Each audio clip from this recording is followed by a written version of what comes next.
comfort break. And really good to see you all in the meantime.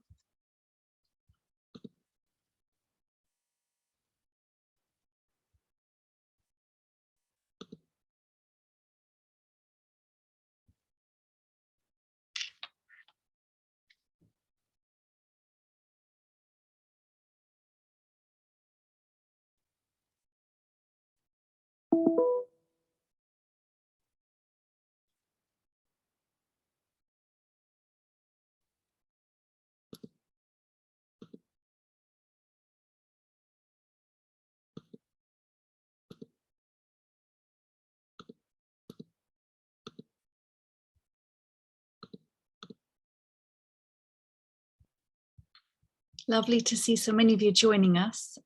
Nice to see you. We're going to kick off at about 11:50, just to make sure you've had a bit of a comfort break if you're coming directly from the larger session. And we very much look forward to this second session now, which will start in a couple of minutes.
Just a hello to everyone joining us. And if you're wondering why we're a bit quiet now, we're just giving it until 11:50. So you've had your comfort break from the larger session, and then we will be kicking off with our introductions.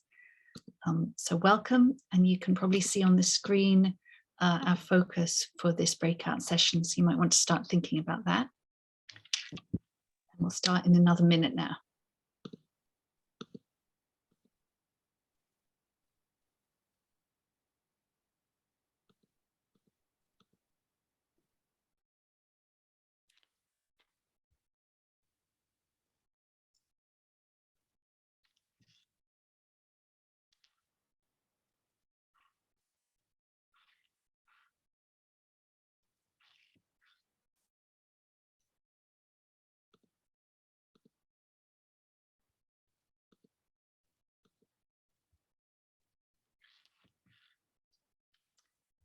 Okay, welcome. I think we're going to kick off then. So thank you all very much for joining us and for joining us at this conference day.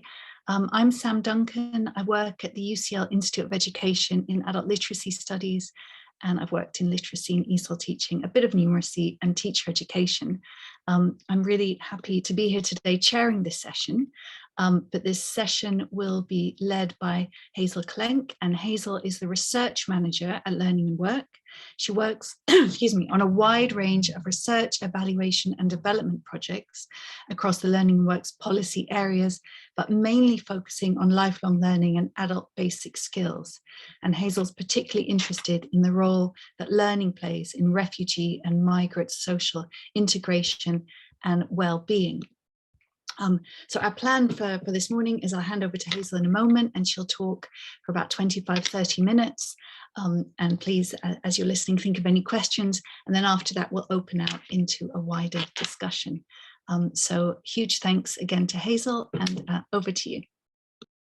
Thanks, Sam. Hello, everyone. Good to be here today, and good to see so many of you joining in with the session. So there's really two key aims today. Firstly, to share some key findings from recent research that Learning and Work has conducted, both firstly at the local level, but also then I'll end on some national level findings. And all of these research projects kind of focus on identifying effective practice in supporting more adults to take up essential skills provision. And then the second aim is around sharing recommendations for practice. So based on this research, I'll be sharing some recommendations to support the effective delivery of essential skills provision, hopefully in your local area. I'm really keen that this session is or has elements of interactivity.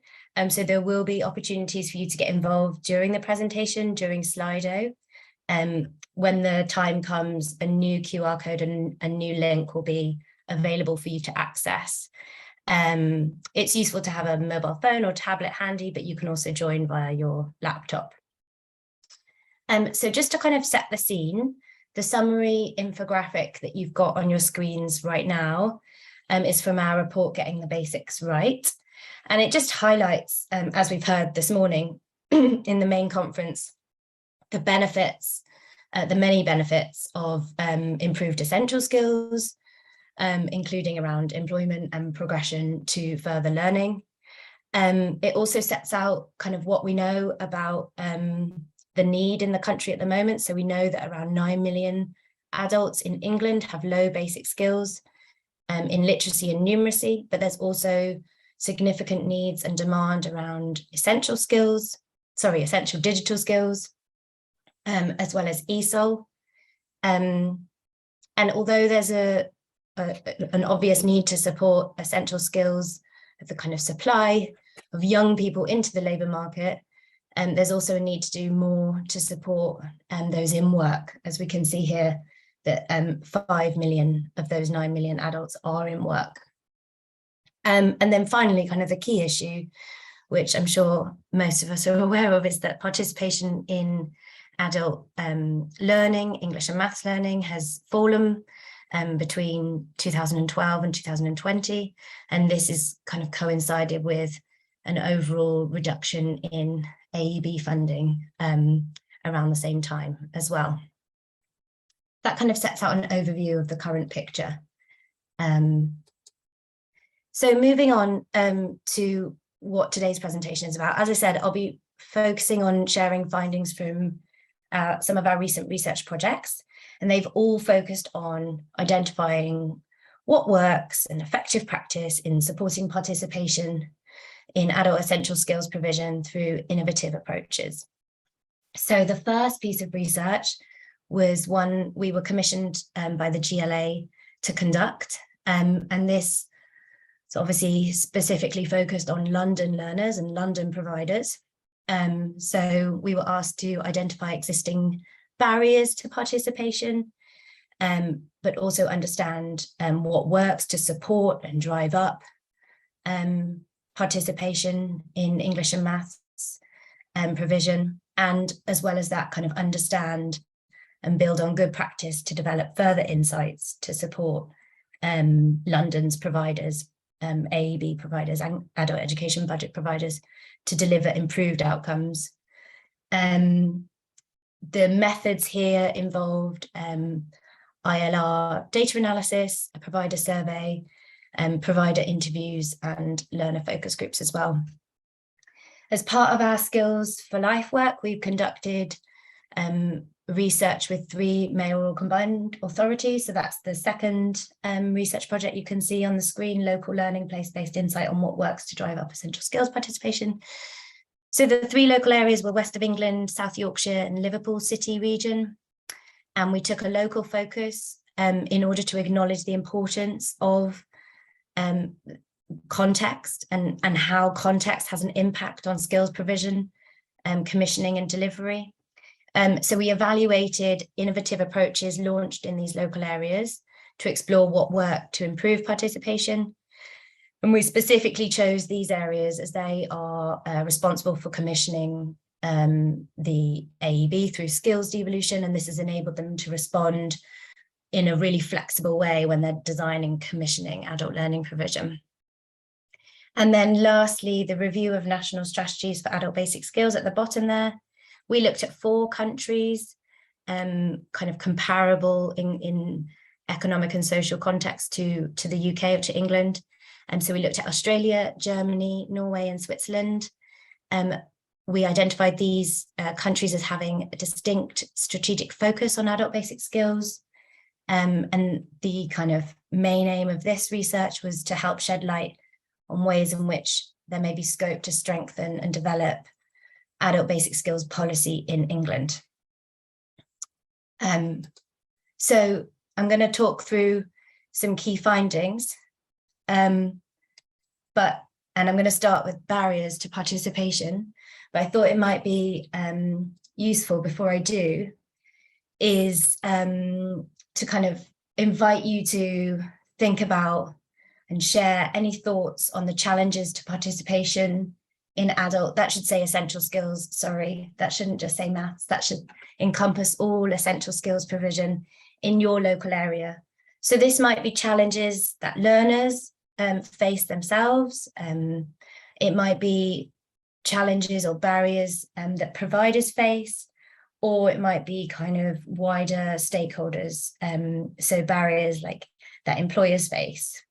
For example, you can join and add your answers via the QR code, or you can join at slido.com and follow that hashtag.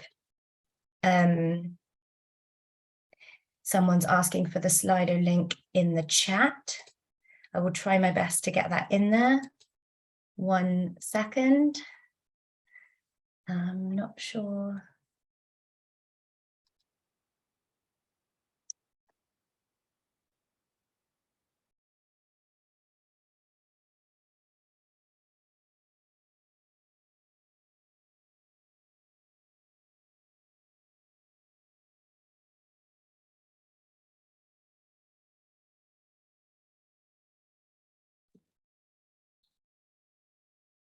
Hazel, do you want me to have a go if your main slide? Sorry, I'm just typing the hashtag.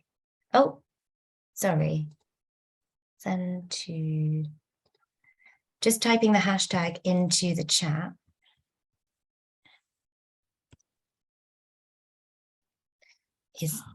Lovely, thank you. I hope that helps you access the Slido, but I can see some responses coming in now. This is great. Thanks everyone who's contributing. So there's a few around cost there. So cost and money. And there's a few around kind of childcare, transport, especially for rural learners. We've got quite a few attitudinal barriers coming in around apathy, lack of motivation, feeling that, you know, lack of confidence, fear. These are all chiming with what my next slide sets out. So this is really interesting and great. Thank you. Work-life, family priorities. So just practical barriers that adults have in their everyday lives. And obviously, some of you are kind of listing the barriers because they're just kind of interconnected and complex and multiple. So that's, yeah, that's also really important. Mental health. That's really interesting. Yeah, so a lot of really interesting insights there. Thank you for sharing. There'll be an opportunity at the end to elaborate on any of this kind of further if you're keen to do so. But I'll just move on to my next slide. Thank you very much for participating. So yeah, as I said, what you've just kind of set out there very much times with what our research found. So I kind of grouped these into 3 types of barriers. So firstly, kind of attitudinal. So kind of that lack of confidence, that fear that people were talking about, stigma attached to low essential skills, lack of awareness of the benefits of improving essential skills, but also kind of this not being a priority for employers. So employers having kind of that attitudinal barrier as well. And then kind of system-wide barriers, so lack of childcare support that came up, funding system not allowing for flexibilities that would respond to learner need, and then the kind of set of practical barriers, so time, cost, lack of digital, lack of access to digital devices. Childcare is a huge issue, as we know. Okay, brilliant.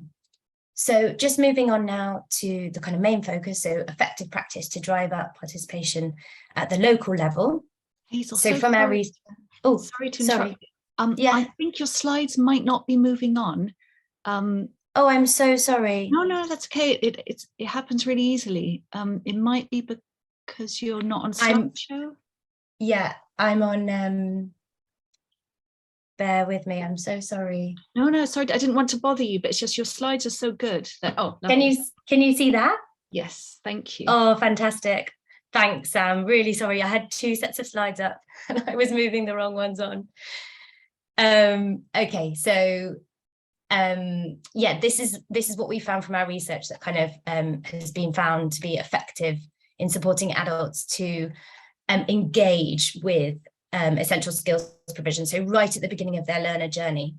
So in terms of marketing strategies, a combination of word of mouth, so hearing from friends and family about how great a course is or where to go locally is really powerful.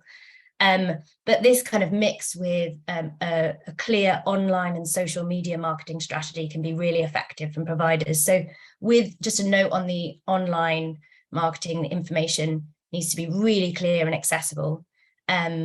This approach may not reach or engage some potential learners, but it is really effective at engaging some groups. So it is worth kind of thinking about. Community outreach and providers' knowledge of the local community also promotes recruitment and engagement. This can be helped if there are strong relationships with the community and voluntary sector. So if a provider has those relationships, that's a real key kind of enabling factor. And providers are kind of more well known in their local communities, which breaks down those barriers around kind of stigma and confidence. So really encouraging take up. Just on this point, providers we spoke to said, yeah, this is all very well, but this is really time and resource intensive. So a lack of funding and a lack of resource for engagement and building those relationships is a real issue, and can be a key challenge here. And then kind of finally, in terms of marketing, I think we've heard a lot in the main conference this morning about adapting course names to align with learners' interests and needs, being really key to incentivize take up. And I'll give some examples of this in a minute. In terms of an induction process, we heard from both learners and providers that this needs to be really learner friendly. Again, this helps to build trust and boost confidence. Examples that providers gave us were providing one-to-one drop-in sessions with tutors in local community settings. So like in a local primary school or a local library, just to enable learners to find out more about a course and potentially start the enrollment process there. Offering different types of support at that stage, such as kind of digital equipment and that kind of thing. Again, this can be time and resource intensive. So kind of there are drawbacks to this approach. Just to say on this as well that offering a comprehensive initial assessment of learning and wider support needs in a supportive environment should really include kind of personal face-to-face interview rather than just an online only assessment where possible. It basically means that you're more likely for learners to get onto the right course because kind of their whole needs and aspirations are taken into account. Offering taster courses can really help improve participation, especially for learners who might have been away from learning for a long time. It just gives them a kind of sense of maybe what to expect when they come to take the course later on. And then finally, providers told us that employer support can be a really effective method to increase learner recruitment. We didn't find many examples of this in practice. It was more of kind of a desire, but we do have a really good case study example of an FE college who identified a kind of considerable need for ESOL provision within the warehousing, manufacturing and logistics sector in their local area. And so through some flexibility in funding, they were able to work with a local employer to deliver an 8-week intervention with a focus on developing learners' understanding of core workplace vocabulary and health and safety requirements. So these classes took place in the workplace. And by working with the employer, the college could design the course to meet the company's needs and overcome specific challenges like communication between staff. The results were really great. Retention on this course was really high at 94%, and learners attributed this to the kind of voluntary nature of the course and that it took place during paid hours. And learners also noted how much support they got from their employer to take up and stay on this course. So that's a really nice example there. And then just to illustrate those points above, I've just put some quotes here. So there's an example here of a provider engaging learners in community settings. So they went to a community hall, and this was a huge success for them. There's an example of where a taster course is working really well.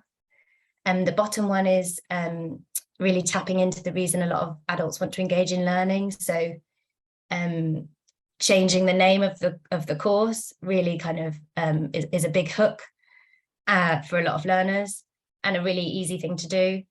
And finally, an example of a really thorough needs assessment or initial assessment. So just now moving on to looking at supporting learners throughout their journey. So kind of from that induction enrollment stage right through to completing a course and beyond. Providers told us that where possible, delivering non-accredited provision can be really helpful. So examples included kind of bridging courses between different levels, can keep learners engaged. Providers who were able to flex their AEB funding in this way were able to deliver a wider range of provision that met a wider range of learner needs. Community-based provision, so delivering courses in local community settings, libraries, primary schools. It can support participation, literally taking the learning opportunities to where the learners are, kind of breaks down an enormous number of barriers and enables you to access a wider range of learners from different backgrounds, delivering provision in settings that are familiar to learners so they feel more comfortable, less like a classroom setting, often works really well. The third one, working in partnership, has a host of benefits. Really good example from our research is a provider network set up in South Yorkshire. The network there enabled providers to establish clear referral and progression pathways for learners. They also identified opportunities for joined up delivery, for example, by supporting vocational training providers to deliver essential skills provision as part of their courses. Relationships like this are kind of mutually beneficial because they allow essential skills providers to access learners, while also providing, helping vocational providers to ensure that learners have the skills they need for employers. So it's kind of win-win there.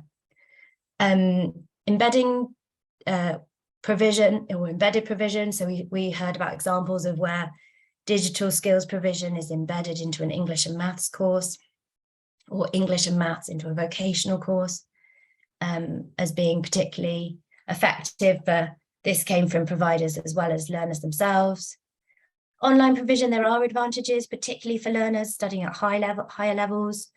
For others, learners studying maybe at lower levels, or adults kind of experiencing digital exclusion, some element of face-to-face and support is highly beneficial throughout the learner journey. So it's not just online, it's a wide-ranging offer.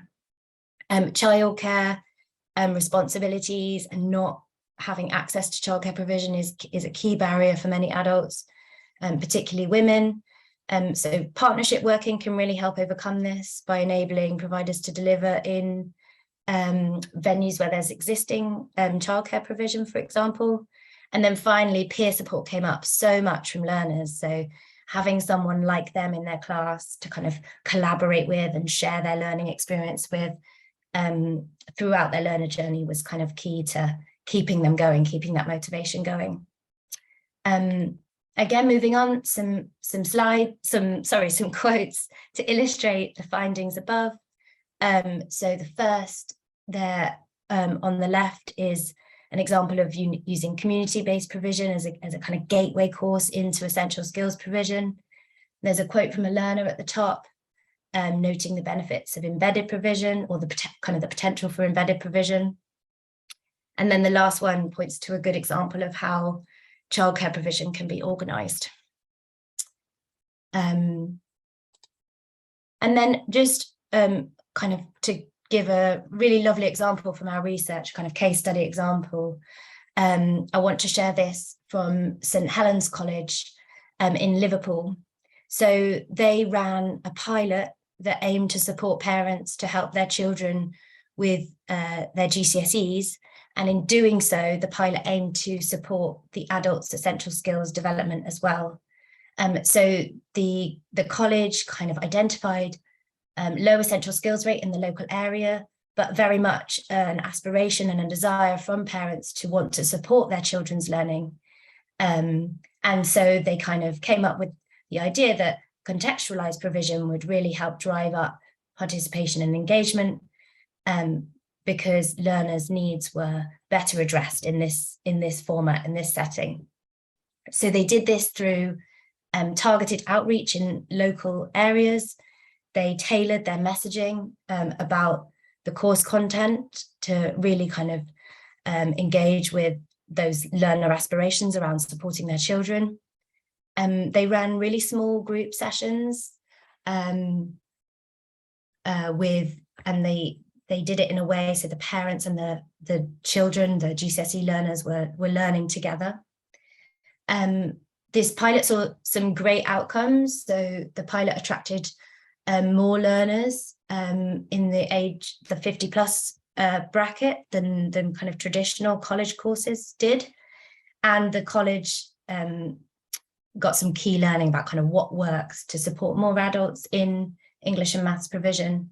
And then the kind of wider impact that can be attributed to this is that it's attracting a kind of wider cohort of learners who might not otherwise have engaged. So you're kind of driving up participation and in that way. And this was kind of due to tailored messaging, the format of the course, really meeting learners' needs and interests. So that was a really interesting example from some of our research there. So just moving on, again, similar to earlier with the barriers, if anybody would like to kind of join in by reflecting on what I've presented in terms of those effective approaches, or what we found through our research to be effective, but also thinking about what you're doing in your local area around kind of what works to support adults to participate and stay in learning. So partnership working coming up, yeah.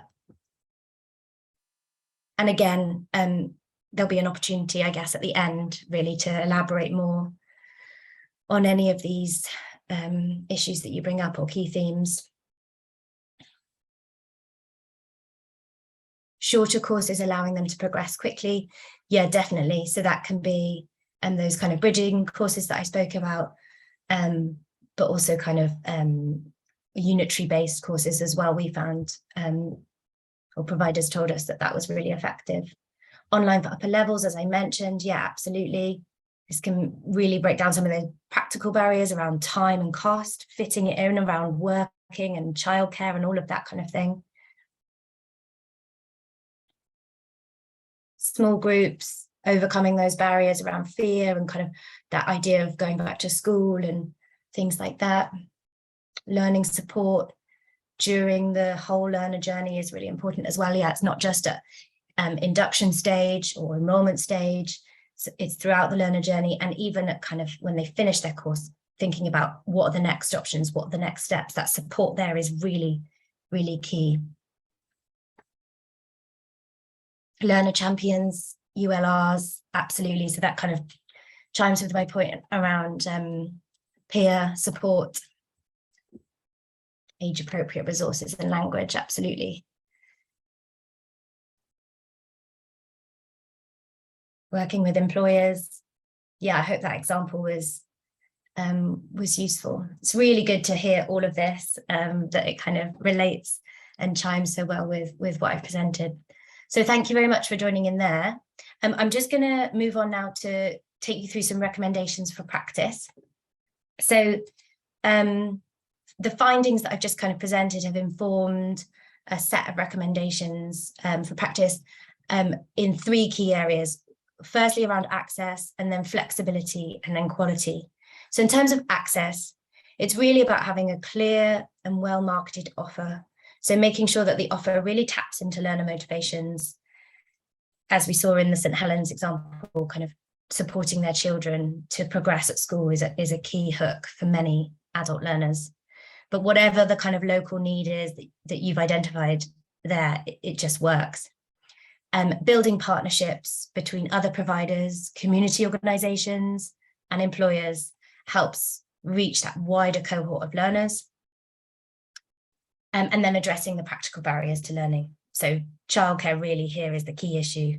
And I've given examples of providers delivering courses in venues where childcare provision is available. In terms of flexibility, it's about having a range of provision on offer. So that might include family learning, courses in the workplace, and more formal courses. Again, helping to engage a wider cohort of learners, meeting their needs. It's more likely that each learner will find a course that suits them. Having the option for an online learning, as well as those face-to-face options, really overcoming those barriers for people who face difficulties accessing face-to-face provision for whatever reason, and using, where possible, the full potential of the adult education budget to offer non-accredited provision, family learning, short courses for employers, for example. In terms of quality, it's around that comprehensive and supportive initial assessment and induction process, to identify learning needs, but also those wider support needs, whether it's kind of a digital support need or something else in a learner's wider life. Great. And then finally, I just want to talk through the research we did at that national level that I mentioned right at the beginning of the presentation. So the report is called A Review of National Strategies for Adult Basic Skills. And it basically looks at 4 countries, Australia, Germany, Norway, Switzerland.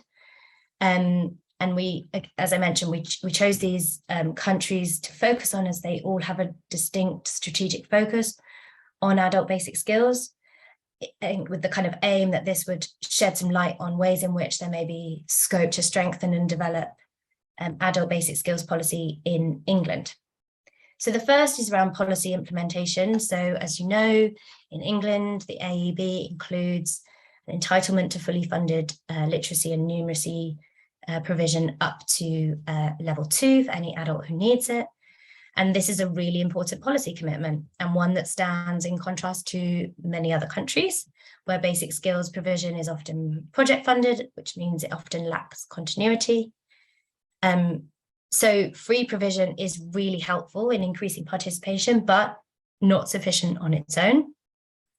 So looking at Australia and Switzerland, for example, they have a dedicated basic skills strategy, an action plan, which really shows a kind of political commitment to increasing participation and supporting more adults to improve their basic skills. And then if we look at Germany, there's been funding dedicated to a national awareness raising campaign, again, supporting more adults into learning. So it's looking at the kind of national policy picture and what can kind of be the levers there to drive up participation. The second is around taking a holistic approach to essential skills provision. So for example, in Germany's strategy, it explicitly includes areas such as health and financial literacy, as well as essential skills. So there are examples across the 4 countries that we looked at of taking a holistic approach to policy development. So this kind of means drawing in a wide range of stakeholders, so national and local government, for example, learning providers, third sector organisations, any stakeholder with an interest in improving literacy and numeracy at all levels. And this kind of network kind of integrates basic skills into the wider skills and lifelong learning system, kind of helping to raise its profile. And then thirdly, a key point was, or key kind of learning from this research was the need for support for providers and a commitment to building workforce capacity. So examples of this are kind of having requirements for tutors to have recognised teaching qualifications, programs to support CPD, standardised assessment tools and tailored teaching materials to promote quality and consistency of provision, networking opportunities for providers, and research to enable providers and practitioners to better understand the needs of potential learners, how to respond to these. And then finally, as I set out in the previous slides, kind of having a range of delivery models and approaches to drive up participation, reach a wider cohort of learners, so important. So for all 4 countries, kind of embedding provision in the workplace or context of work is really key. Germany, Norway, and Switzerland had really good examples of community-based provision. And a really good example of this, what I've kind of demonstrated through the research, but also in England, we have this, the essential skills kind of provision is embedded in apprenticeships. So this is a kind of really good example of a effective practice here in England. So I believe those are all my slides. So thank you very much. I'm going to hand back to Sam for any comments or questions before we move into kind of broader discussion, I believe. Thank you, everyone. Great, thanks very much, Hazel, and such a interesting presentation, lots of examples and insights that I think are really important for us to think about. I've taken just a few notes of a few things that I wanted to start off by highlighting, and then we have one question from the chat, and then hopefully we'll have other questions. The first is about this sense of the things that have a lot of impact, have a lot of value, but are expensive because they need the time of experienced people, like the importance of outreach and forms of partnership work, and the importance of really careful initial assessment in the form of conversations and taking time to ensure that it's the right course to begin with. And I think anecdotally, lots of us have heard cases where if learners are put on the wrong course to begin with, it will put them off. But these are always talked about as being really expensive in terms of people's time, but they have such value to them. I think that's really important for us to think about, as is the idea of the names of programs and courses, and to make sure that we are thinking carefully about the language we use and whether it speaks to the people we want it to speak to. And this is a kind of ongoing issue, isn't it? Especially in this area where often our language gets a little bit skewed by government preoccupations. And the point about the importance of the variety of provision, a range of different options, different timings. Lots of us have lived through experiences of provision being reduced because someone will say, oh, we don't need this evening class here in this children's centre because we have this session in the FE college down the road. But it's that variety that people need. So these are really important, and I'm sure other people here will have some ideas that they'd like to bring up from it. One point in the chat that I thought was worth us touching on from Peter Lavender about to what extent this research built on previous research and projects about good practice that NIAS may have carried out, or other organisations, because that's a challenge in this area, isn't it? That things get, sometimes things get forgotten, or perhaps not. So yeah, what's your experience of that? How easy it is to build things on past research? Yeah, absolutely. I think the focus here today was to focus on these 3 projects because they're recent pieces of research, and so they reflect the kind of policy context of today and the issues that challenges that providers are facing today, especially in light of the COVID pandemic, when so much provision was shifted online. So that naturally in our interviews and focus groups became part of what providers were talking about and how we can learn from that going forward, because there were some really great things that providers did during the pandemic when everything kind of had to be shifted online, but kind of how do you embed that going forward? So I think it's really important both to present and reflect on the kind of current research coming out, but also, yeah, of course, we don't want to just kind of keep regurgitating what's being said, but like learning from previous research is really important. And of course, learning and work has a whole kind of range of research on this. We've so yeah, it's balancing the two, I guess. Yeah, great, thank you.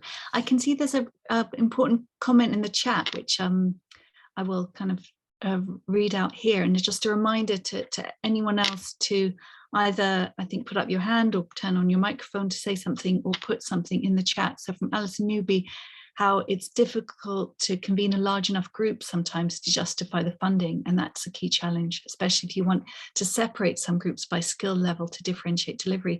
That's been a big challenge in entry-level provision and others. I think, Alison, that's absolutely right, isn't it? How do you do that? Because if a learner joins a group where it feels like it's such a broad range of levels and needs, that can also work against participation, can't it? But then funding means we can't often operate with smaller groups. What's the solution there in your experience? Yeah, that's a really good question, and I'm sure a lot of providers in the group will have a better answer to me than me on that. But I guess about kind of having smaller collaborative groups within a classroom. One thing that came out of our research actually was that having higher level learners in the same classroom as slightly lower level learners, so kind of pointing to that point I made around peer support, can be really beneficial. So both and mutually beneficial. The higher level learner gets quite a lot out of it because they are kind of consolidating what they're learning by sharing it with a peer who might be finding some areas challenging for whatever reason. And then the lower level learner finds this really engaging and kind of a less formal way of learning than just kind of teacher led or just kind of the traditional classroom dynamic of teacher student. So it is a challenge, but there are, or certainly I can only speak from the research that we've done, but that was something coming out where it can work sometimes. Yeah, I guess I've seen Alison's responded E2 to L1 in the same group can be a challenge, and depending on what we're talking about, sometimes it makes it into a whole different topic, isn't it? Sorry, E2 to L3. I think for me, this brings it back to teacher expertise and experience, and I guess it's something I return to a lot. But I think if we've got conditions where people can build a career as a teacher in this area and develop expertise, then it's a lot easier to manage these things. But if we have a system where wages and conditions keep pushing people out, it's a lot harder to have the expertise that you need, I think, to do these forms of multi-level or multi-need groups.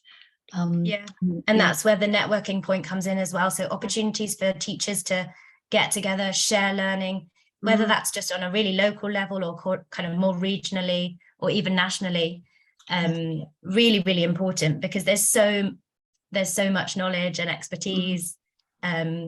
Yes, so it needs to be tapped into more, definitely. Yeah, that's a great point, isn't it? And I can see the talk in the chat about support staff as well, and if you can work with others with suitable expertise. I can see Hazel's put up some discussion questions, because we do have, let me check, I think we've got about another 10 minutes if we need it. So would anyone like to say anything about these particular questions, either in the chat or put up a hand and talk?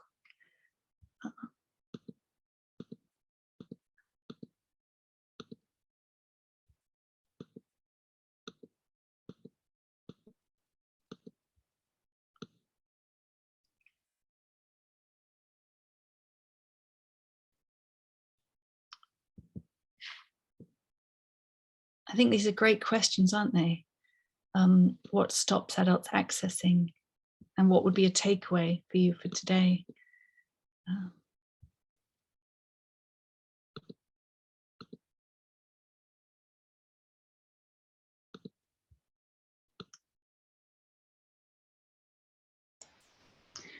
I'd like to add something about a takeaway.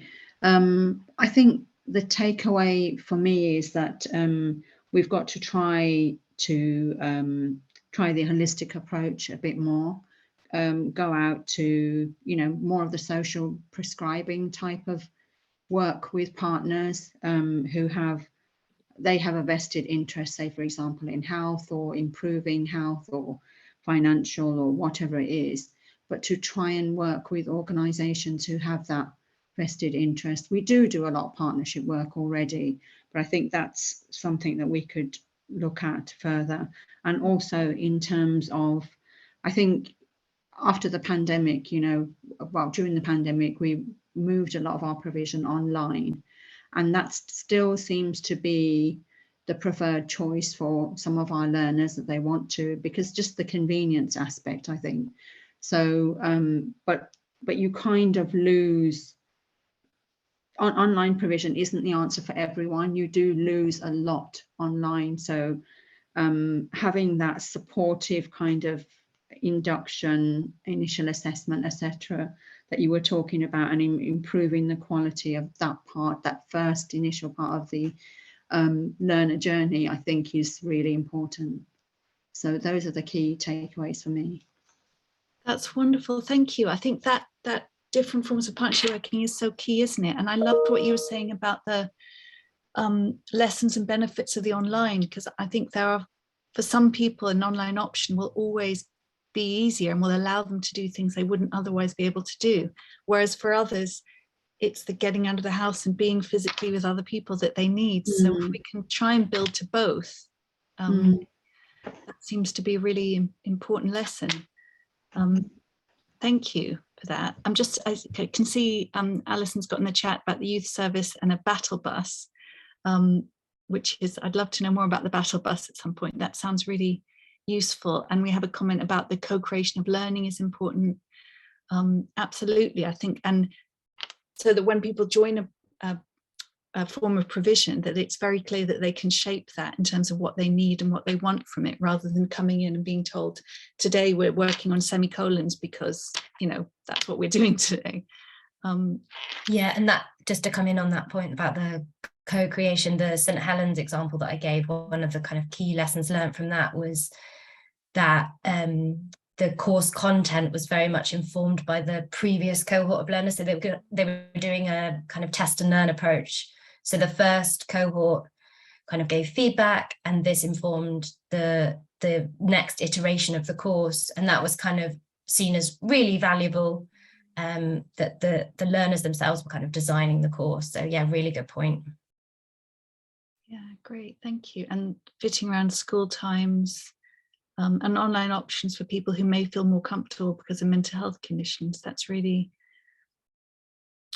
key, isn't it? And recognizing, I guess, different learners want and need different things from different forms of provision. So for us to not lose sight of that there's not going to be one answer that suits everyone.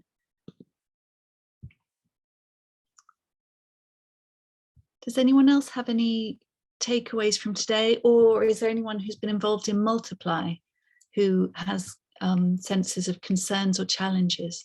That's a useful point.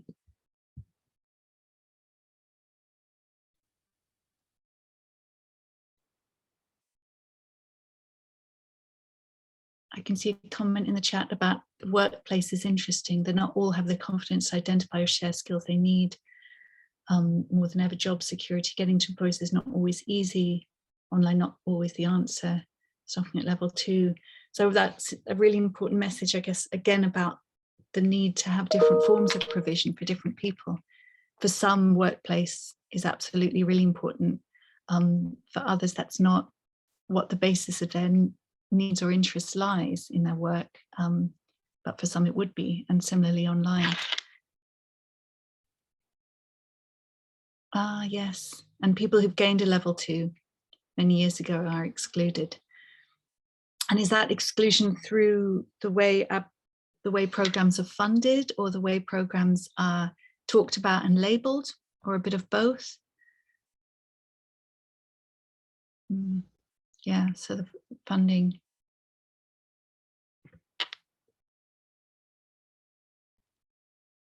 Hazel, have you come across in your study a sense of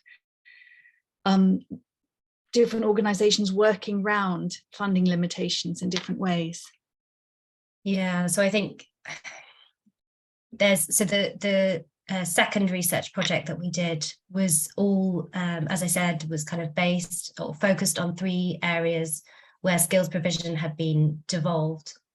And so this enabled them to really flex up their provision to meet local need, local demand, or like kind of what the communities were kind of telling them. And then I think, so that's a really real kind of success factor. And then the other kind of area is partnership working. So where one provider might not have the capacity or resource to flex their provision in a certain way, teaming up with another, so an FE college working with an adult community learning provider or a community organization, for example, that can be another way where you can overcome the limitations in the flexibilities. So yeah, it's important to do. It's kind of making the steps to get there, I think. Yes, yeah, and we also had a comment in the chat about evidence and that potentially being harder for older learners. So it's a bit of a sense that some of the barriers that we're talking about are barriers from within the way we organize and maintain provision. And some of those may be out of our hands because they're to do with funding, but there may be solutions perhaps that we could develop working together. Lovely range of comments. So there's one about parents who are ready to re-engage in employment, who haven't worked for many years. They've been looking after families of little confidence, and they're excluded from this kind of learning, which fits very nicely, I think, with one of the points, Hazel, you made at the beginning of the presentation and also earlier on in the conference, about just how important the idea of building different forms of confidence is, and how senses of developing confidence and well-being is really hard to separate that from the ways we might think of course is preparing someone for the workplace or preparing someone for further study, how interlinked these all are. Yes, yeah. I remember talking to a group of parents at a reading circle, and we were reading and talking about books, and one was saying how useful she thought this would be for applying for jobs, even though it seems to be something that's nothing to do with applying for jobs. But it was very much about being able to sit there in front of a group of people and say what you think, make a case with people who aren't your family. And sometimes we all get out of the habit of that, of having to do that. Sorry, Hazel, you're about to say something. No, just that kind of, yeah, this is around the point that non-accredited provision can be a real gateway into more formal provision. So family learning in community settings where you're learning with your children could be a real access point for this cohort of learners. But also what you've just said makes me think that even just the kind of a family learning setting or a more kind of informal learning provision could just unlock that confidence needed and those transferable skills needed to apply for that job or you know, ace that interview or whatever it is. It's overcoming that confidence where actually formal provision might not even be needed. It's just learning, kind of playing that role in overcoming those attitudinal barriers. Yes, yeah, there was a study some years ago, pan-European, called The Benefits of Lifelong Learning, BELL, and it was very much about adult and community and trying to look at the impacts. And one of the messages was that, you know, if you've got a group of 20 adults, there'll be 20 different reasons for wanting a form of provision, or you know, lots and lots of different things they might be hoping to get out of it, and different routes through into making it useful in terms of a life. And it's very hard for us organizing provision to predict that, but we might not need to predict that. We might just need to try and allow as many opportunities and possibilities as possible, so that adults can kind of manage that for ourselves. Just looking back at the chat to see if there's anything else. I think we are just about at time, so if there isn't anything else, then perhaps I should end by thanking you all very much for all the contributions to the chat, which have been amazing. And thank you to Hazel for presenting this work and all these ideas. Thank you also to Learning and Work for this online conference and everything else we've heard today. So this is, after these breakout groups, we don't go back into a larger group, but you will get an email, I think, with information about how you can access the slides and the materials. The RAPAL journal, that's Research and Practice in Adult Literacies, usually produces a journal edition that fits along with the conference. So if anyone's interested in writing something for that or pursuing any of these angles, maybe along with others, keep your eyes out for that. And yeah, thank you very much to everyone, and especially to you, Hazel. Thank you. Thanks, everyone.